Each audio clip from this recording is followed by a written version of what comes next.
La Causa, la Familia, presenta su programa de análisis y conversación e información alrededor de la familia como diseño original creado por Dios. Empezamos. Muy buenas a todos, que el Señor les bendiga de una manera muy especial. Este es su programa, La Causa, la Familia Chiriquí. Como siempre, cada semana llegamos hasta su hogar, hasta su casa, hasta su corazón, trayéndole a usted información de actualidad y temas de mucho interés. Estamos en medio de una batalla campal en donde lo que debería ser natural hoy en día es visto como raro y tenemos que defenderlo. Entonces, en esa labor de defender lo que nos ha sido entregado, estamos en esta ocasión, esta semana, estamos presentando un tema muy especial y el título de este tema es el conocimiento como prevención de la violencia doméstica. Si usted escuchó muy bien, el conocimiento como prevención de la violencia doméstica. Un tema que hace un par de semanas atrás le dimos un pequeño toque, pero que entendemos que hay mucho terreno que abarcar allí. Y hablando con mi papá me decía, yo quiero que profundicemos un poco más este tema porque es algo tan común en nuestras familias que casi que pretende convertirse en algo normal, y tenemos que darle martillo a ese tema porque Dios no diseñó la familia de esa manera. Y para compartir con nosotros este tema, permítame presentar en primer lugar el currículum, la hoja de presentación de la licenciada que está con nosotros hoy. Ella es magíster en psicología clínica con énfasis en psicoterapias integrativas, especialista en género y violencia doméstica, en la evaluación, intervención y acompañamiento de mujeres víctimas de todo tipo de violencia, desde el ámbito público hasta el privado, psicóloga para el Centro de Atención del Instituto Nacional de la Mujer, acá en la provincia de Chiriquí, enlace técnico de coordinación de redes de no violencia, docente de diplomados o en diplomados de psicología forense y miembro activo de UTEP Copami, también de la Mesa Municipal de Prevención de Violencia contra Niños y Adolescentes, muy importante. Además de eso, es CEO, fundadora de Creando Perlas, ONG, por supuesto, sin fines de lucro. Además, es psicóloga asesora en Fundación Mental Panamá. Y me honra decir, por sobre todas las cosas, una mujer temerosa de Dios que se congrega en el Templo Cristiano de las Asambleas de Dios en la barriada del Carmen. Estamos hablando de la licenciada Fanny Leticia Rovira de Vázquez. Bienvenida a La Causa, la Familia Chiriquí. Muchísimas gracias. La honrada aquí soy yo por estar en este momento aquí con ustedes. Muchas gracias a la invitación de Causa Familia Chiriquí. Así es, y también tenemos con nosotros a nuestro invitado habitual, ese personaje que siempre está colaborando allí con algún pensamiento, algún mensaje final, o incluso también participando en intervenciones de este programa, el pastor Ricardo Mayorga, también tercer vicepresidente del movimiento La Causa, la Familia Chiriquí. Bienvenido a La Causa, la Familia Chiriquí. Muchas gracias por estar con nosotros. Quédese con nosotros, que serán muy bendecidos en este programa.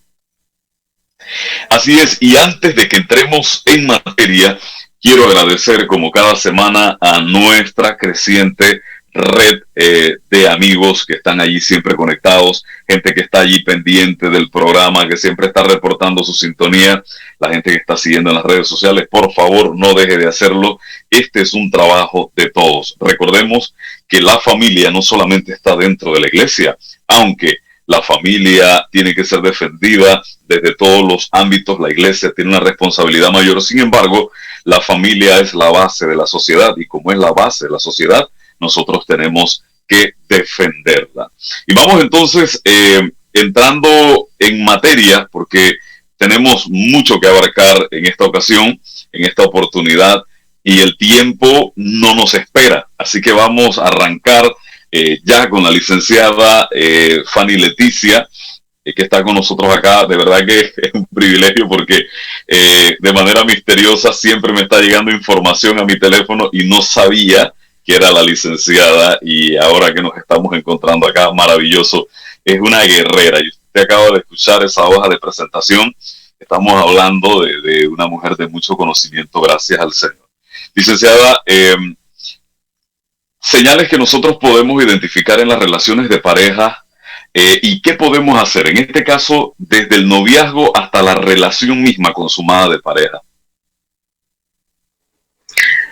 Bueno, antes que nada me gustaría partir con un pensamiento que se repite mucho a través de la historia, sin embargo, en la actualidad coge mucho auge el tema de la violencia en pareja, el tema de la violencia en la familia. Nos acostumbramos a la violencia y eso no es bueno para una sociedad, porque una sociedad insensible es una sociedad peligrosa. Nosotros vemos a diario en las noticias, en las redes, cualquier cantidad de situaciones que abarcan este flagelo. Sin embargo, cuando vemos los comentarios, muchas veces son despectivos en contra de la víctima, de las personas que lo padecen. Y siempre pues he hecho mucho hincapié que al igual que otro tipo de enfermedad, cuando le ocurre a algún miembro de la familia, todos se afectan. Nadie puede decir que es inmune ante esta realidad de la violencia.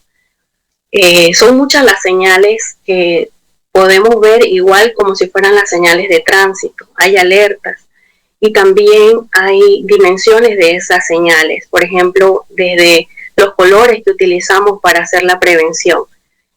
Asociamos mucho el color amarillo como la primera alerta. Nosotros los especialistas utilizamos una herramienta que fue creada en el 2009, que se llama el violentómetro.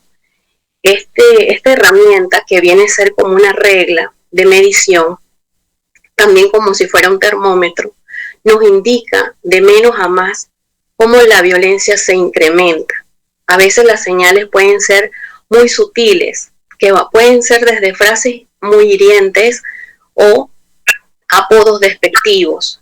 Quizás la persona que lo padece al principio pueda hacer una simulación de que es una broma. Sin embargo, con el tiempo, esto va lesionando su autoestima.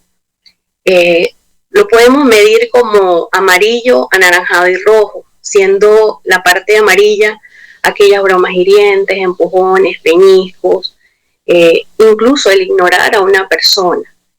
Cuando hablamos de las relaciones de pareja, podemos enmarcarlo desde el noviazgo hasta que ya se formaliza la relación. Sin embargo, los jóvenes o los noviazgos que tenemos de adultos no escapan de esta realidad. Hablamos también del tema de la privacidad, del tema de los teléfonos, del uso de lo que es tu privacidad como ser humano cuando se ve mermada por una persona que no respeta esa privacidad. Entonces esto acarrea muchísimos problemas, tanto de comunicación como de violencia. Eso va incrementándose, así como lo trabajamos con la herramienta del violentómetro. En la parte que es anaranjada de la medición, ya vienen las agresiones verbales, las malas palabras, también vienen agresiones físicas, vienen amenazas. Sin embargo, cuando ya llegamos a la parte roja, se decía que era cuando se debía buscar ayuda. Pues yo como especialista les digo, no esperemos a llegar ni siquiera a lo anaranjado. Muchas personas desconocen que pueden estar ante una relación violenta y hay manifestaciones, como les explico, desde el ignorar a una persona o el acosar a una persona insistentemente por el teléfono, por las llamadas. Estas manifestaciones no se pueden pasar por alto. Como les decía en el pensamiento inicial, nos acostumbramos a la violencia, pensamos que es algo natural en la pareja. Por supuesto que esto no es natural, muchas veces se enmarca con el mal llamado amor o los estereotipos que tenemos con respecto al amor o el amor romántico también, aquella idea o ideal que nos hacemos con respecto a lo que es una relación de pareja. La falta también de orientación dentro de las organizaciones donde las personas acuden o se congregan, que no sé si antes se daba porque yo sí la recibí cuando me iba a casar y tuvimos una orientación y en mi templo por lo menos hay un ministerio de matrimonios. Pienso que esto hay que trabajarlo muchísimo con los jóvenes, con las parejas que quieran formalizar una unión, un matrimonio, que ya siendo un vínculo sagrado, es mucho más difícil entonces trabajar la violencia. a manera de prevención pueden accesar a ese violentómetro. Es una herramienta que se hizo en el país de Colombia, si no me equivoco, en el 2009, sin embargo se sigue utilizando. Yo siempre digo entre mis pacientes que tenemos que inventar el aguantómetro, porque eso va a proporcionar a la autoestima. Entonces, cuando una persona no tiene una sana autoestima, soporta mucho más el maltrato. Una persona que se ama a sí misma, una persona que tiene redes de apoyo, una persona que en su hogar se le mostró amor, se le mostró respeto, aunque tuvieran ideas diferentes, es una persona que va a identificar inmediatamente cualquier señal de peligro. No podemos minimizar la violencia, nosotros no podemos pensar que esto va a pasar o que no me compete, o es un problema de que la persona tiene mal humor.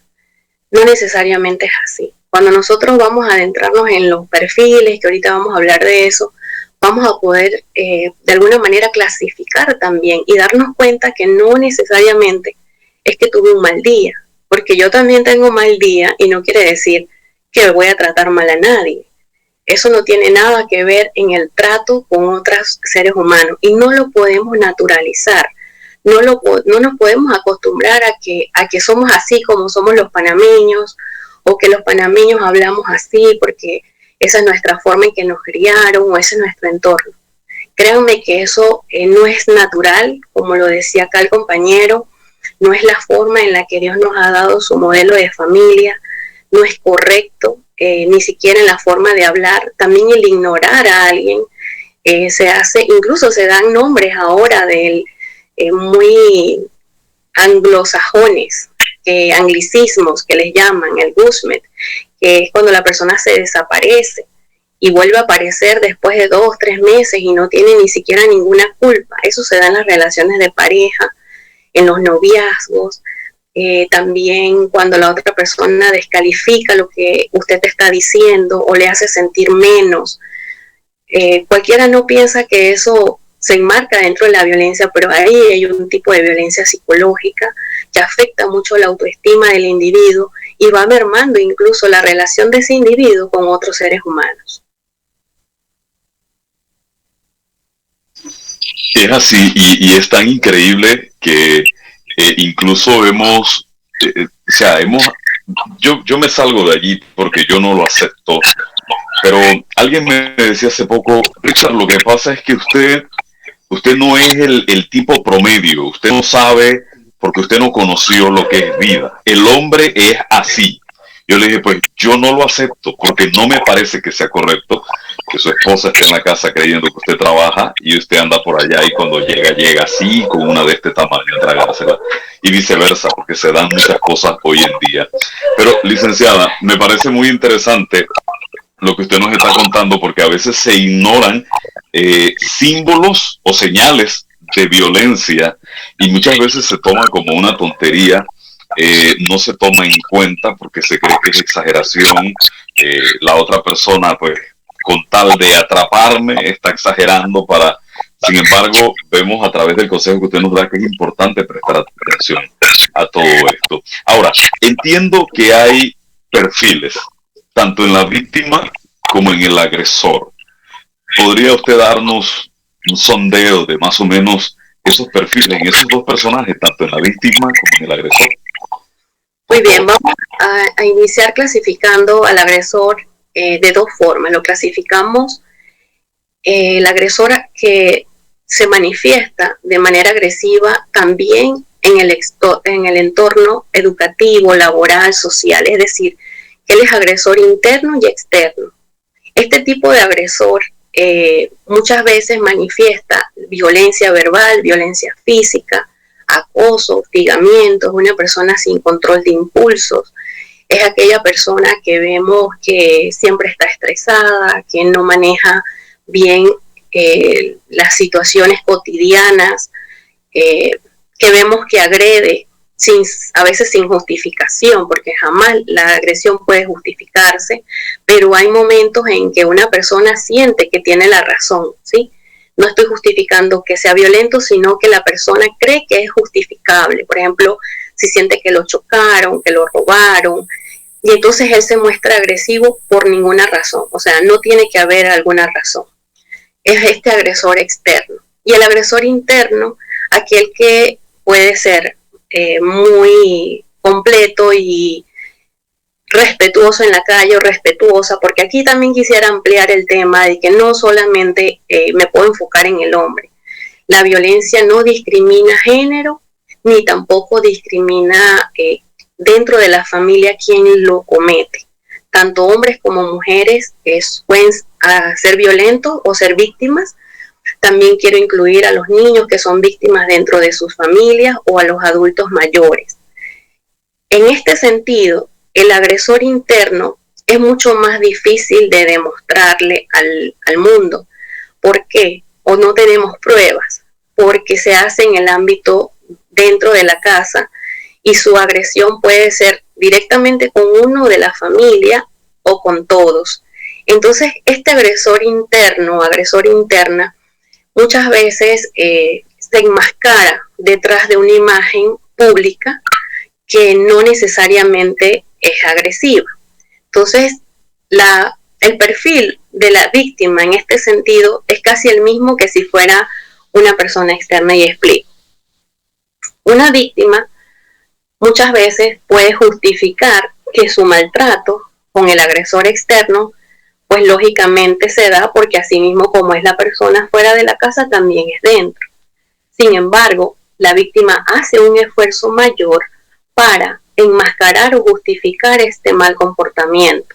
Es decir, enmascara mucho más, le maquilla mucho más la situación, porque entonces está luchando ya no solamente de manera interna, sino de manera externa. La víctima que solamente tiene un agresor interno, le cuesta entonces demostrarlo si llega a interponer una denuncia. Y si es nada más contra esa persona. Les puedo poner un ejemplo. Aquellas personas que sufren violencia como pareja, sin embargo, no le hace violencia a los hijos. Sí puede ocurrir que le hace violencia a los hijos o puede ocurrir que no le hace violencia a los hijos. Aquel hijo que agrede a los padres y sin embargo trata muy bien a sus hermanos o se comporta muy bien en otros ámbitos. Aquel adulto mayor también que por negligencia tiene uno o dos hijos que se ocupan, y uno que no se ocupa. Y este que no se ocupa es el que le preocupa. Miren cómo rimó todo, que no lo hice por casualidad. Precisamente es muy complejo que un padre reconozca, un adulto mayor reconozca que está viviendo violencia, porque muchas veces se culpabiliza de la educación que le dio a ese que la trata o lo trata mal. Realmente es muy complejo el tema de la violencia dentro de la familia, porque también puede ser que hay uno de los hijos que sufra violencia y no los hermanos. Fíjense lo complejo que es este tema, como bien lo decía ustedes al principio. No es algo que se pueda abarcar en un solo tiempo hoy, pero sé que Dios nos va a dar la oportunidad de profundizar en estos temas por el bien de nuestras familias, porque a tiempo se pueden hacer mucho para que esta familia sane, se reconstruya, para que tanto el agresor como la víctima se trate. En cuanto al perfil de la víctima, lo podemos enmarcar en un antes y un después. Puede que tenga una muy buena autoestima, pero el tema de la violencia el tema de la violencia doméstica se da bajo un vínculo afectivo dentro de la familia, es decir, tiene que haber un vínculo. No es lo mismo que una violencia de género donde alguien que usted no conoce o con quien usted no tiene una relación le hace agresión. Para que se dé la violencia doméstica tiene que haber ese vínculo afectivo que puede ser sanguíneo o por afinidad. Y es muy complejo entonces que la persona tome en cuenta que su situación desfavorable, de desigualdad ante la autoridad o el poder de esta persona que ejerce violencia, puede ser cambiada. Muchas veces las personas entran en depresiones o estrés postraumático por la cantidad de situaciones de violencia que están viviendo cotidianamente, y las personas se enferman, muchas veces somatizan incluso. son personas que tienden a tener pensamientos de suicidio. No tenemos una estadística real de cuántas personas en nuestro país se suicidan por esta causa, porque después que la persona fallece ya no se hace la investigación para determinar quién fue o si hay un culpable ante esta situación donde la persona dentro de su propia familia podía estar padeciendo una violencia o sintiéndose solo.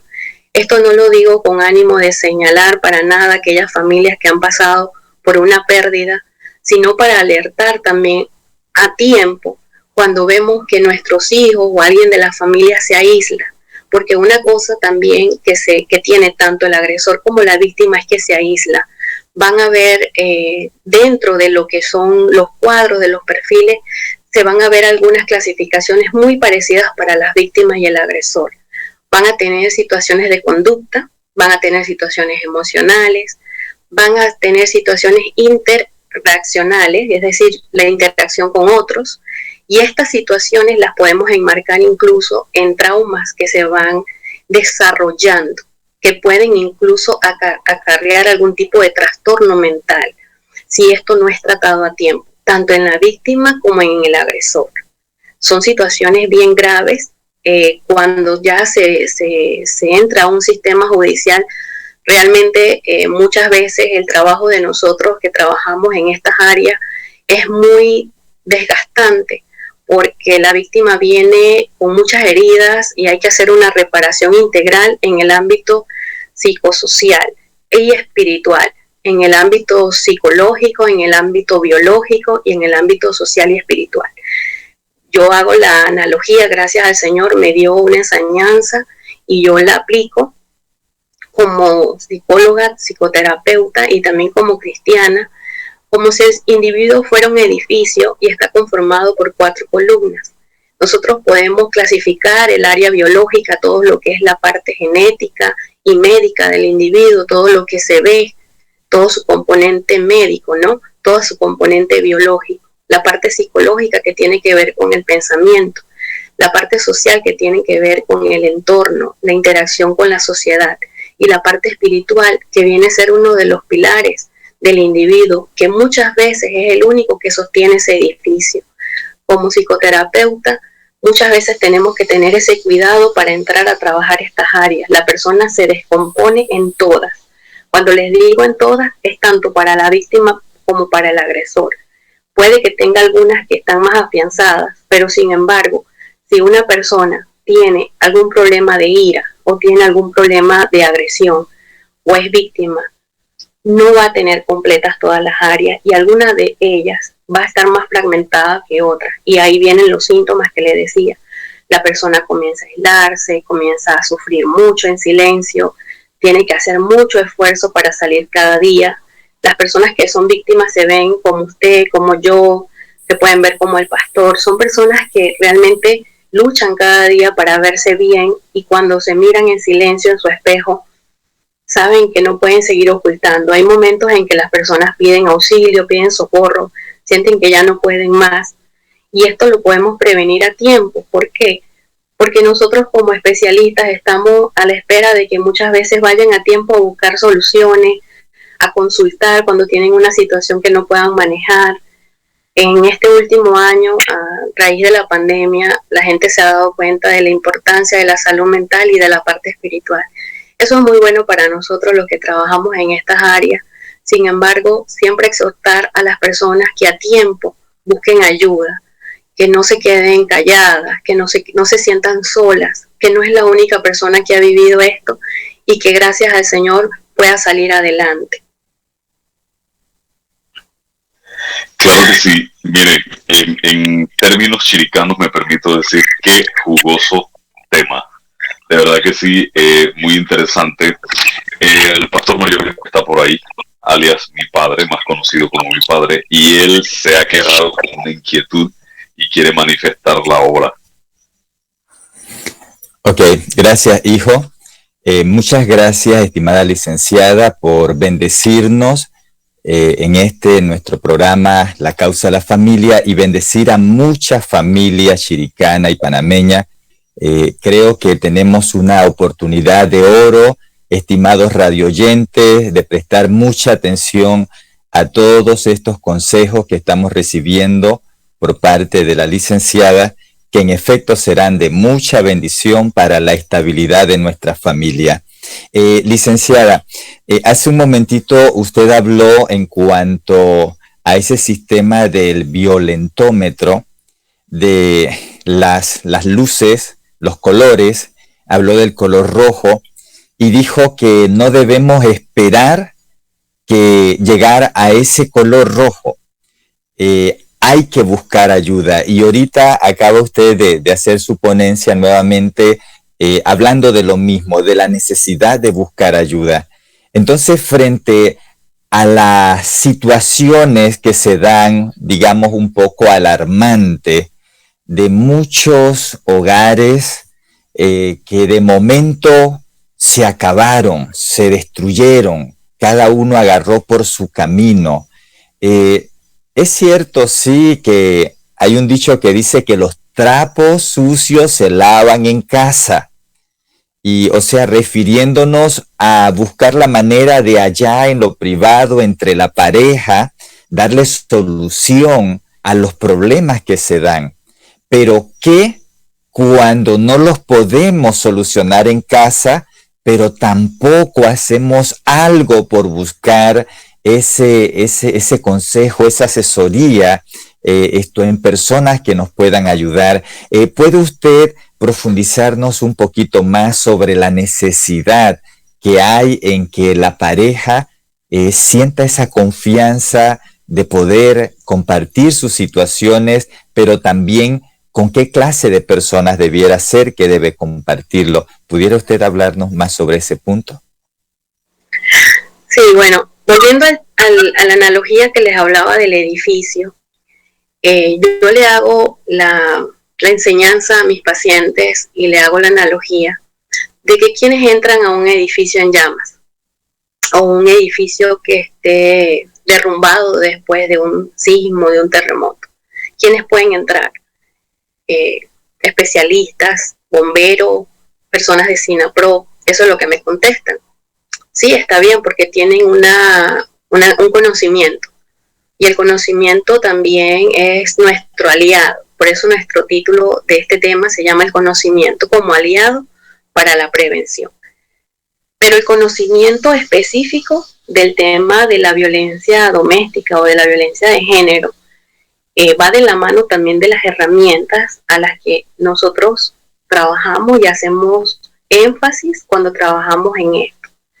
Yo le hago una enseñanza a mis pacientes con respecto a esto, hago la clasificación de cada una de las áreas, trabajo muy de la mano con otros especialistas. Nosotros ya tengo muchos años trabajando este tema. Muchas veces me preguntaba por qué Dios me había puesto en una situación donde es difícil trabajar, porque hay mucho desasosiego, por así decirlo, cada vez que una persona cruza la puerta, cada vez que una persona acude a nosotros y sale de la oficina y sabemos su nombre, sabemos cuál es su historia, no tenemos certeza de dónde vive y no tenemos certeza de que vuelva. Sin embargo, cada vida es valiosa, cada vida es importante. La primera persona que tiene que creer que esa persona que está allí buscando ayuda va a salir adelante, debo ser yo como especialista. Porque la persona cuando llega no puede ver hacia el futuro. Yo tengo, y siempre digo, la capacidad de verlas como dentro de 5 años, de 10 años, y esto me alienta a trabajar, y le pido mucho a mi Dios.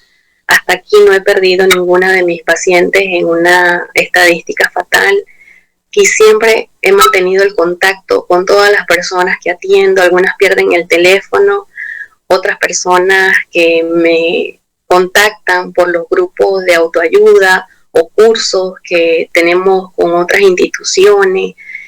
Me quedo con el contacto, trato de humanizar este sistema, trato de hacerle sentir a la persona que realmente me interesa.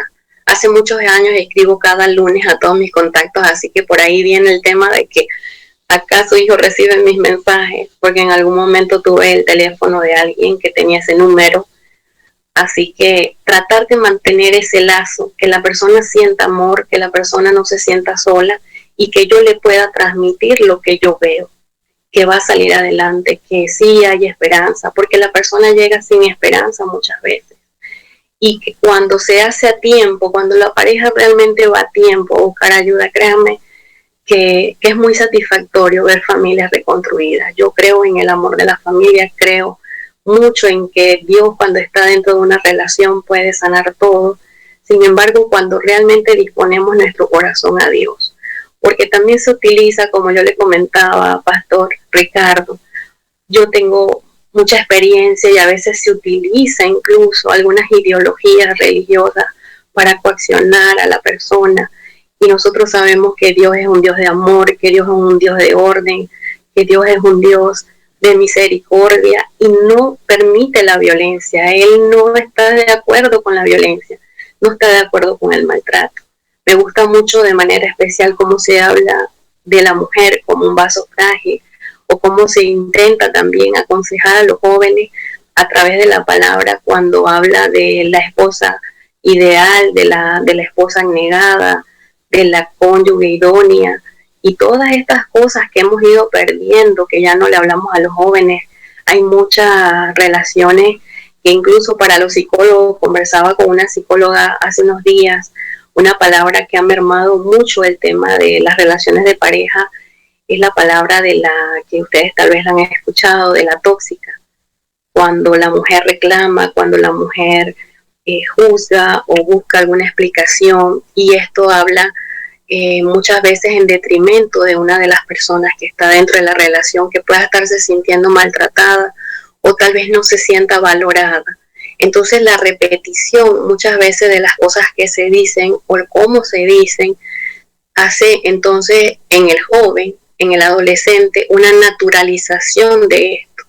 Hacen memes, hacen burlas sobre esto y realmente esto atenta contra la familia, contra el buen ser también de cada individuo, porque no necesariamente alguien que está preguntando o reclamando o sintiéndose menos dentro de la relación es porque sea una persona tóxica.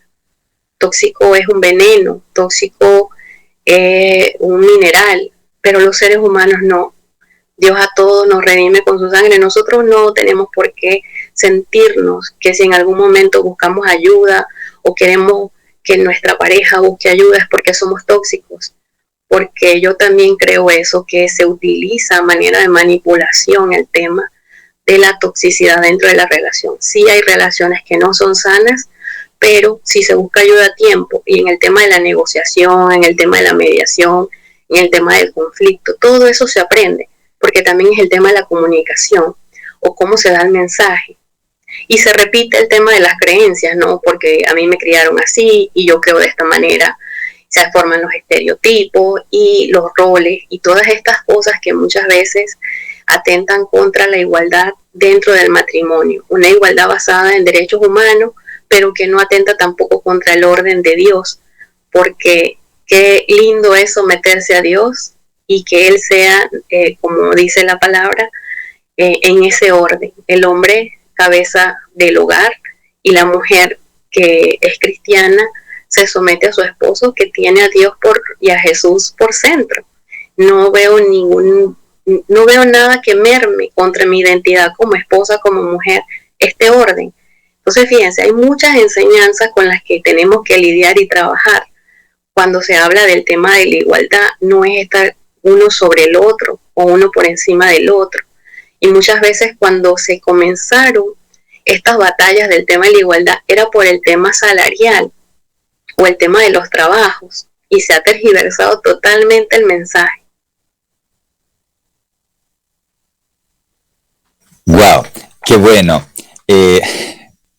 Bendito sea Dios por esa explicación que usted nos da, y me ha gustado mucho ese punto de la analogía sobre ese edificio en llama. ¿A quién se permitiría entrar allí? A personas calificadas. Entonces es muy importante, estimada pareja, usted que tiene algún conflicto, alguna situación, y usted ve que ese edificio de su hogar está en llamas y que usted ha tratado de apagarlo y no ha podido, que busque consuelo, que busque ayuda, pero que busque ayuda de personas que realmente le van a proveer un consejo, una orientación que les va a ayudar. En esto tendríamos que añadir algo importante, y es de que cuando nosotros buscamos ayuda, tenemos que buscarlos con esa disposición de nosotros escuchar si es que soy yo el que está en el error. Porque una de las cosas que nos cuesta a nosotros es aceptar nuestra culpa. Por lo general siempre decimos es que el marido es el que me está maltratando, o es la mujer la que me está maltratando, etcétera. Pero no queremos entrar en aquel grado en donde nosotros aceptemos nuestra culpa, que seamos dóciles. Entonces, pudiera ser que buscamos ayuda de personas que realmente tienen la buena intención y tienen la capacidad para hacerlo.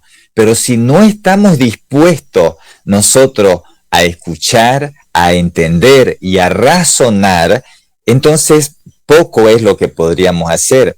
En este sentido también, estimada licenciada, usted habló sobre la violencia en cuanto a los perfiles de la violencia, en donde esto produce conductas diferentes, tanto en el agresor como en la víctima. Entonces cada uno tiene un perfil, pero que de ninguna manera son compatibles y de ninguna manera proveen ese recurso de solución para la situación de ese problema que se está dando. Entonces nos preguntamos lo siguiente, estimada licenciada, ¿dónde queda el amor? ¿Dónde queda el amor, que es la esencia que va a ayudar para que ese agresor deje de ser agresor y aquella víctima también salga de esa condición y puedan entonces llevar esa clase de relación? Entonces, en ese sentido, ¿qué nos pudiera usted aportar también sobre esta necesidad? Porque tenemos dos condiciones, agresor y víctima, pero que cada uno con lo que está viviendo y con lo que está haciendo de todo menos la práctica del amor. ¿Qué nos pudiera usted ahondar sobre eso, estimada licenciada? Sí, el tema del amor es muy complejo para mí, porque cuando uno hace el estudio de caso de cada individuo, me doy cuenta que la persona es un reflejo de lo que recibió, y en esa misma medida da. Y si la persona ha recibido poco amor, va a dar poco amor. Y si la persona le han dado un amor equivocado, va a dar un amor equivocado. Entonces, cuando se rompe este ciclo de patrones incorrectos, de amores románticos que nos han enseñado las historias que se han leído generación tras generación, que las vemos en el cine, que las vemos en el arte, que las vemos en las novelas, lamentablemente se ha aprendido muy mal qué es el amor. Yo ahora reconozco a mi edad que nosotros tenemos un manual. Siempre dicen, nadie viene con un manual cuando nace. Sí, tenemos un manual. Nosotros tenemos la Biblia, y la Biblia es un manual para la vida en todo sentido.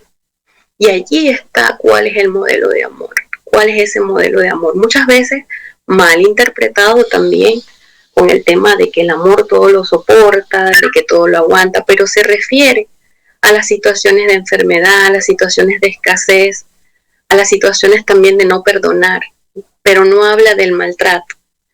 Cuando yo les decía que el aguante o el soporte de una persona es proporcional a su autoestima. ¿Y la autoestima qué es? La autoestima también es el saber amarse a sí mismo. No podemos dar aquello que no tenemos. Si una persona no se ama a sí misma, si una persona no se reconoce valiosa, esa persona va a ser un ser humano que va a estar muchas veces buscando en otra persona rellenar ese vacío. Y nunca ese vacío es llenado por otra persona. Y es complejo, porque la gente tiene sus ideas sobre el amor. Y a veces hay que romper estos conceptos, estas creencias erróneas con respecto al amor. Cuando hacemos los estudios de caso y trabajamos en cada caso, le enseñamos y después me dicen, es que yo estaba equivocado, o eso que yo pensaba que era amor no es amor, ¿verdad? Yo así mismo es, porque vamos aprendiendo. La violencia se aprende y por lo tanto se desaprende. Así que en ese mismo sentido es la forma en la que nosotros entramos a trabajar estos conceptos equivocados del amor, porque el amor verdadero no lastima, no daña. No hay que tener miedo al amor. La gente asocia de que el que ama sufre. Eso no es cierto. Entonces se van repitiendo estos mitos y estas leyendas de todo lo que pasa alrededor del amor, o que si yo hice algo malo antes, entonces me va a pasar algo malo con la siguiente persona y tengo que tener miedo siempre con respecto a darme la oportunidad de amar a otra persona, y eso no es correcto. Es muy lindo trabajar ese tema. Es complejo, pero es muy lindo trabajarlo con cada ser humano. Y trae mucha luz, amigos nuestros, trae mucha luz para una sociedad que, como decía al principio, en vez de tomar ese manual que dice la licenciada, que es la Biblia, la palabra del Señor, básicamente lo que hacen es que deciden ir por el otro manual. No te cases, no te metas en eso, te va a atrapar y luego no vas a ser libre. Mira que tus amigos vamos a quedar por fuera. O ese tipo, mira, olvídate de tu mamá, de tu familia, porque, oye, ¿por qué seguir repitiendo cosas malas? El hecho de que le haya pasado a alguien o que le pase a un grupo de personas no significa que es la regla para nuestra vida. Y a mí me alegra mucho, y me permito este comentario, licenciada, de tener personas tan capaces como usted, sobre todas las cosas temerosos de Dios, que cuando vayan a su consultorio están seguros que no van a recibir como respuesta muerte al macho, busca venganza, no te dejes, sé tú misma o sé tú mismo, empodérate. Van a recibir un consejo sabio. Sabemos muy bien que muchas personas, como decía mi papá hace poco, queriendo ayudar, no colaboran, lamentablemente, y terminan torciendo más la cosa de lo que está. Y me alegro mucho por personas como usted.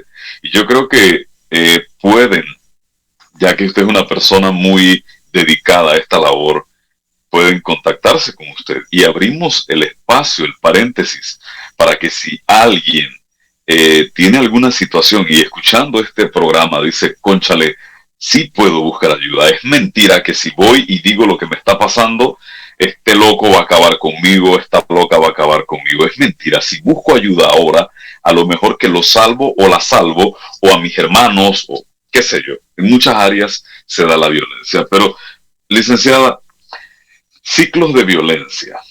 Sabemos que esto es algo escalonado. Y me gustó mucho que usted dijo, la violencia se aprende, pero también se desaprende.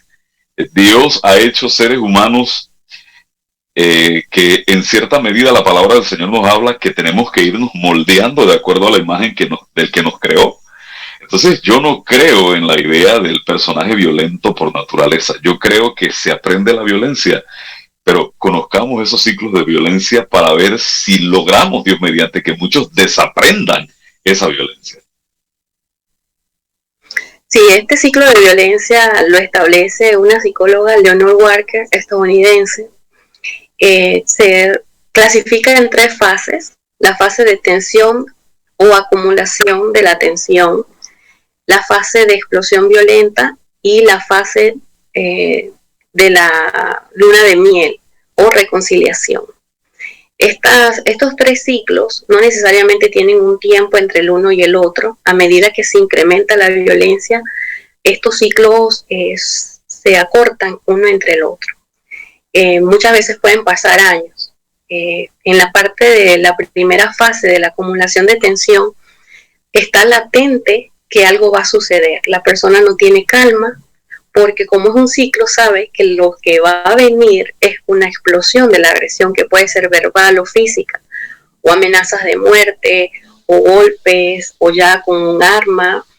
Y en esa fase de latencia, muchas veces surgen las dudas. La persona piensa como víctima, si yo hago esto, no me va a pasar esto. Si yo hago todo lo que la persona espera, no va a suceder esto. El agresor entonces está, o la agresora está pensando, si se equivoca, voy a hacer esto. Si no lo hace, entonces haré esto. Fíjense, es como si fuera como un juego mental muy peligroso. Esa es una fase de latencia. Cuando se da la situación de la explosión de la violencia, ya es la manifestación de la violencia en sí, que se da de muchas maneras. Y se hace en forma gradual en incremento, es decir, nunca va de más a menos, siempre es de menos a más.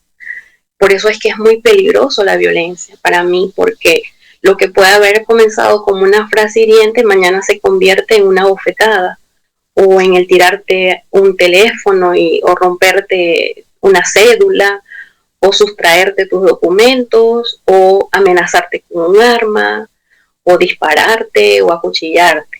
La manifestación de la violencia en sí o la explosión tiene muchas formas y va en incremento. Después de la explosión viene una fase donde se minimizan las acciones violentas, tanto en la víctima como en el agresor. La persona que es víctima entra como en un shock de no poder creer lo que acaba de suceder o lo que ha pasado. Incluso a veces demoran más de 24 horas en buscar ayuda o denunciar si las cosas son muy graves. Y esta parte entre la fase de la explosión de violencia y la reconciliación, que es una parte allí de minimizar los hechos, muchas veces también la persona acude a interponer la denuncia, también a veces coaccionada o de alguna forma forzada por las personas cercanas a ella, amistades, familiares y demás. Otras personas intervienen las autoridades. Pero cuando se entra a la fase de la reconciliación o luna de miel, ahí es donde yo digo, ese es uno de mis trabajos más difíciles, porque por un lado yo le estoy diciendo a la víctima todo lo que vale, todo lo importante que es su vida, dándole mucho valor, dándole mucha contención, escuchando activamente, orando por esa persona, porque yo oro por esa persona. Y aunque uno dice como psicoterapeuta, no me llevo los problemas para la casa, ahí mismo lo hago.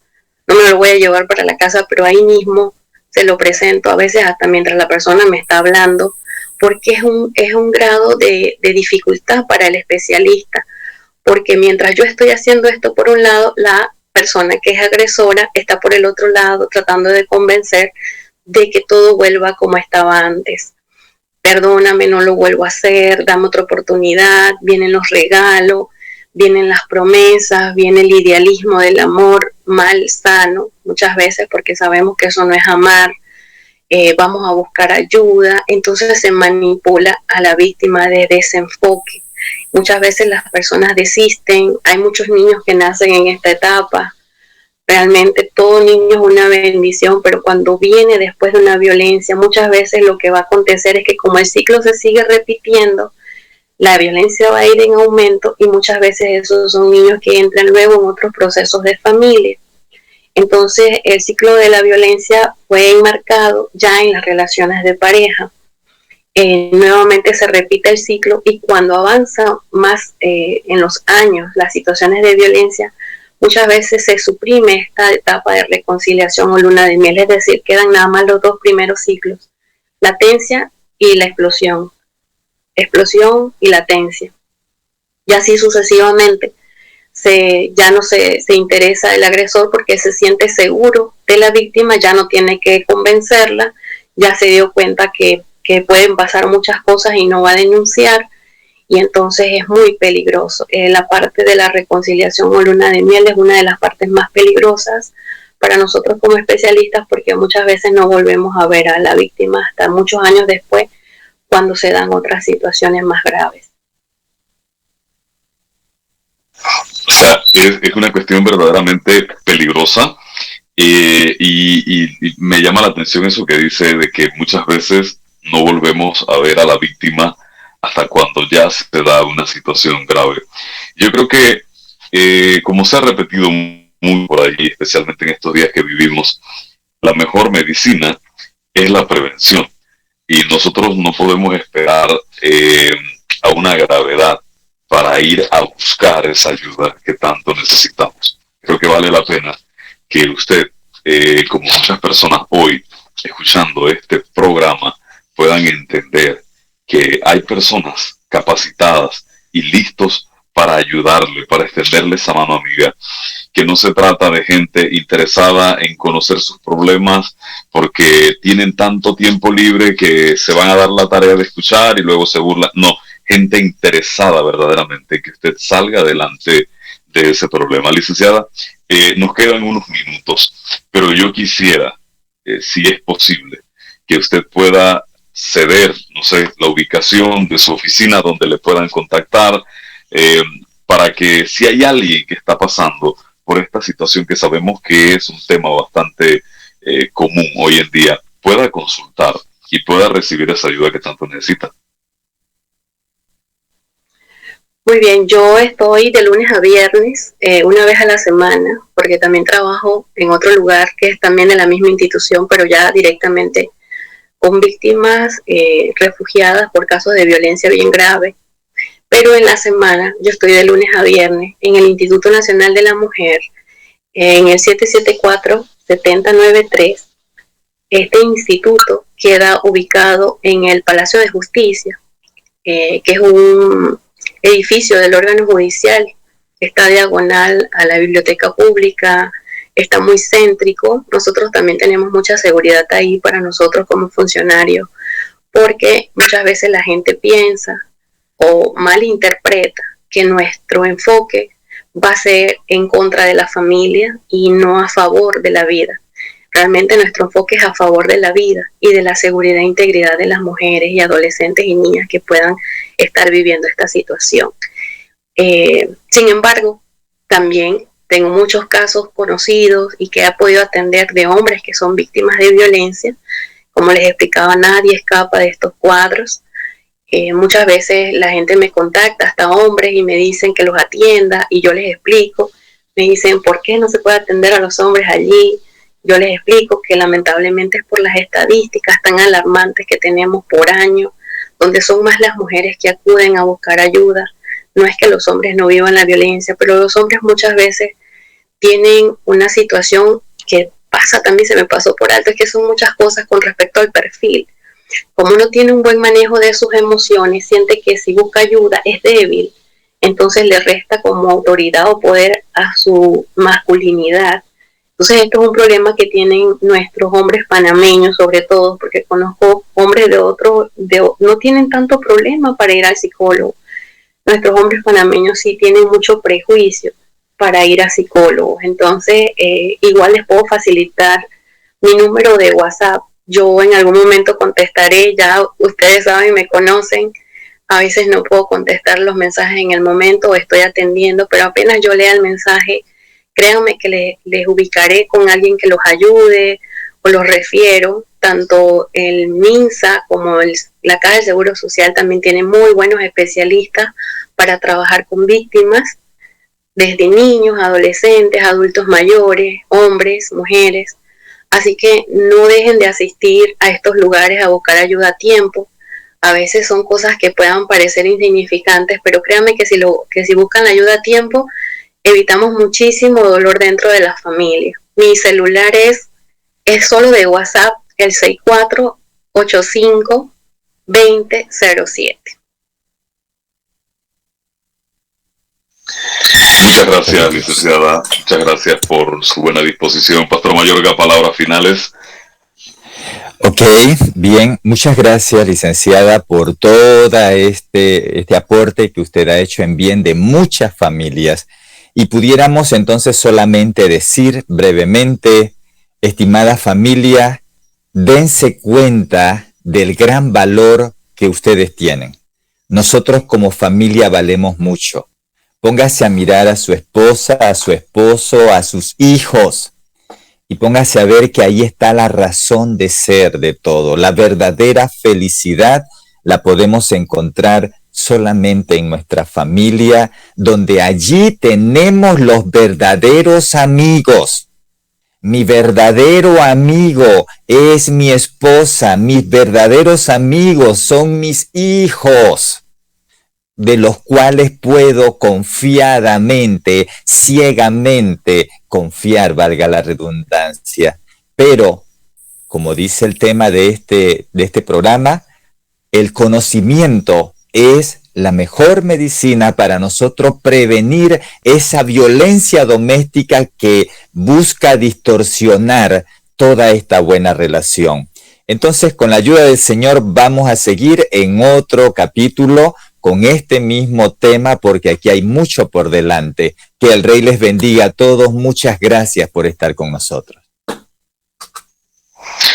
Así es, este ha sido su programa La Causa, la familia Chiriquí, hoy conversando con la licenciada Fanny Leticia Rovira de Vázquez, una mujer con amplio conocimiento en el tema que nos ha traído mucha luz. Y como siempre, yo quiero dejarle con un pensamiento, y es que el tema de hoy es el conocimiento como prevención de la violencia doméstica. Si el conocimiento puede prevenirnos, la palabra del Señor dice en el libro de Juan capítulo 8, verso 32, y conoceréis la verdad, y la verdad os hará libre. Y allí un poquito más adelantito dice, si el Hijo os libertare, seréis verdaderamente libres. Para ser libres de la violencia, mis queridos amigos, necesitamos que el Señor Jesús nos haga libre primero a nosotros. Esta es la causa, la familia Chiriquí. Nos vemos la próxima semana. Licenciada, pastor, muchas gracias.